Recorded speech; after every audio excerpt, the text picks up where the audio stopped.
SC వర్గీకరణ పేరుతో అన్ని రాజకీయ పార్టీలు దళితుల ఐక్యతను దెబ్బతీస్తున్నాయని, ఇది దేశవ్యాప్తంగా జరుగుతున్న అతిపెద్ద రాజకీయ కుట్రని మాల మహానాడు జాతీయ అధ్యక్షుడు డాక్టర్ ఆర్ఎస్ రత్నాకర్ అన్నారు. ఆదిలాబాద్ పట్టణంలోని ప్రెస్ క్లబ్లో మంగళవారం ఆయన మీడియాతో మాట్లాడారు. తెలంగాణ, ఆంధ్రప్రదేశ్ రాష్ట్రాలు ఎస్సీ వర్గీకరణ విషయంలో అంత తొందరగా నిర్ణయం తీసుకోవాల్సిన అవసరం ఏమొచ్చిందని చెప్పారు. మార్చకపోవడానికి ఇది భగవద్గీతనో, ఖురానో, బైబిలో కాదన్నారు. ప్రజాస్వామ్యంలో ఒక చట్టం అన్నారు. దీన్ని మార్చే అవకాశం ఉందన్నారు. వర్గీకరణకు వ్యతిరేకంగా ప్రజాస్వామ్యయుత పోరాటానికి మాలలంతా సిద్ధం కావాలని ఆయన పిలుపునిచ్చారు.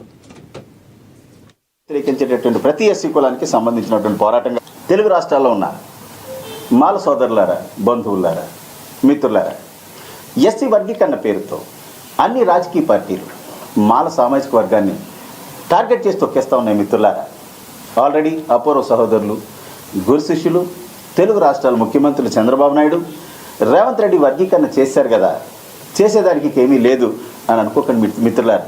Don't think that can't be change. Don't think that it is not to be change. ఇది చేంజ్ చేయలేదని అనుకోకండి మిత్రులారా. It's not Gita or Bible or Quran that can't be changed. వాళ్ళు చేసిన చట్టాలేమి భగవద్గీత, ఖురాన్ కాదు మిత్రులారా చేంజ్ చేయలేకపోవడానికి. People are supreme in democracy. ప్రజాస్వామ్యంలో ప్రజలే సుప్రీం మిత్రులారా. మనం తలుచుకుంటే ఏదైనా చేయగలం. ఆ యొక్క శాంతియుత పోరాటానికి మాల సోదరులందరూ సిద్ధం కావాలని విజ్ఞప్తి చేస్తూ ఉన్నాను.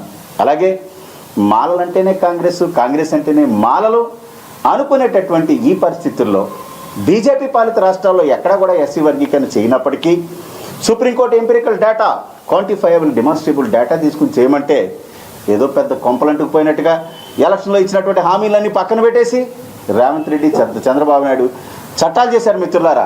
ఇది ఎంతవరకు సమంజసమని చెప్పేసి సందర్భంగా నేను వారిని ప్రశ్నిస్తూ ఉన్నాను. మనకి రిజర్వేషన్ పేరుతో ఇన్ రియల్ టైమ్స్ 100లో 4 బెనిఫిట్ జరుగుతూ ఉంది మిత్రులారా.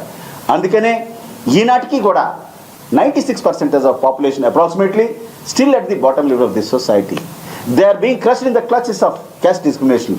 ఈనాటికి కూడా 96% ఎస్సీలు పేదరికంలోనే మగ్గిపోతూ ఉన్నారు మిత్రులారా. 100లో 4 ఇచ్చేటటువంటి ఈ సీట్లను రేవంత్ రెడ్డి, చంద్రబాబు నాయుడు తెలుగు రాష్ట్రాల్లో ఎస్సీ లిస్టులో ఉన్నటువంటి 59 కులాలకు ఎలా సమంగా పంచుతారు?